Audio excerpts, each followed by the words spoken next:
To the studio, Dylan Temple. He is with Living Peace 365. Dylan, thank you so much for coming in. Tell us a little bit about Living Peace 365 and your involvement.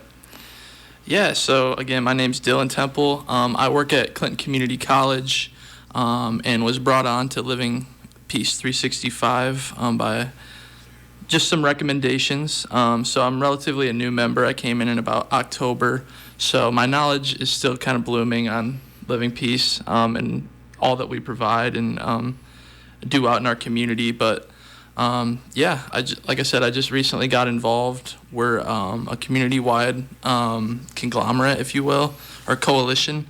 We put on many events. We have a trivia night coming up. I'm here today to promote our Martin Luther King Jr. celebration, the 36th annual, which is free to the public, and that'll be this upcoming Sunday. We have many more events that we like to put on through the community. Juneteenth is another one. Okay, well, let's talk a little bit about the upcoming celebration. Sunday, it's going to be at the College Auditorium there on Lincoln Boulevard. You go from 1:30 to 3. First, tell us a little bit about your keynote speaker, Chris Britton. So Chris is coming in. He'll be coming in after our MC, Reginald Russell, and Chris is going to give a great speech.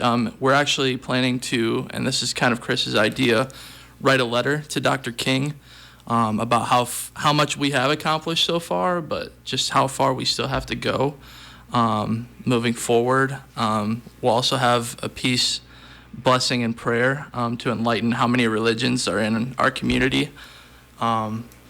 Chris will be there. Okay, looking forward to hearing from him. And you've got a couple of awards. Let's talk a little bit about theirs. First of all, the Peace and Justice Awards going to Ted Tornow, who is going to be moving on to Surprise, Arizona after 25 years as the general manager of the Clinton Baseball Club. So why Ted, and what kind of award is he going to be getting? So Ted, like you said, has been a longstanding member of our community. He was, among other many great candidates. It was difficult to pick. There is a committee that goes over all submissions. Ted did not submit himself. People kind of nominated him and saw what he's done in the community, as you mentioned. He'll be receiving our Peace and Justice Award, and he will be here before he heads down south to warmer weather. He gets one last taste of yes, super chilly. So well, he's from Wisconsin, so he should be used to it. No right problem on. There. I know he's very involved with the Duke Slater statue that's going to be going up at Clinton High School. I would imagine that maybe played a role into the award that Ted will be getting. Correct. Yes, he's been very influential in that. And actually, in February, we'll have an event with Neil Rosenthal, who's the author of a Duke Slater book. He'll be here in our community as well. So between him and Ted, very big advocates for peace and justice. Well, looking forward to hearing more about that when we get closer to that date. And then the Legacy Award, that's going to Francie Bickelhop Hill. Tell us about this award. Yeah, so last year was the first year that we had a Legacy Award, and it's for posthumous people in our community. Francie was selected, another longstanding member of the community, obviously very involved with the Bickelhop Arboretum, which is now in association with the college and has been. So, I couldn't think of any better recipient for that award. Before we let you go, let's find out a little bit about Dylan Temple. You say you work for the college. How'd you end up in that role, Dylan? Yeah, so I was a student at Clinton Community from 2016 to 2018.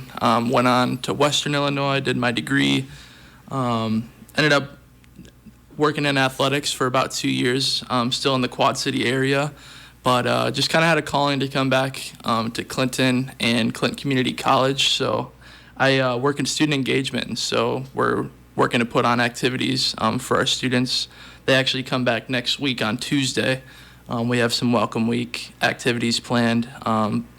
But yeah, we have a lot of things coming down the pipeline, a lot of fun activities for our students on campus, and some community events as well later on this semester. So. I know the importance of a community college, and certainly Clinton Community College has a long tradition here in the community. Do you have like a student council? How does that work? Yes, so we just reformed our student senate. Student senate travels to Des Moines to the Capitol building for an annual day on the Hill. We travel out to conferences, conventions to bring in talent, as well as gain ideas for what we can bring to our college.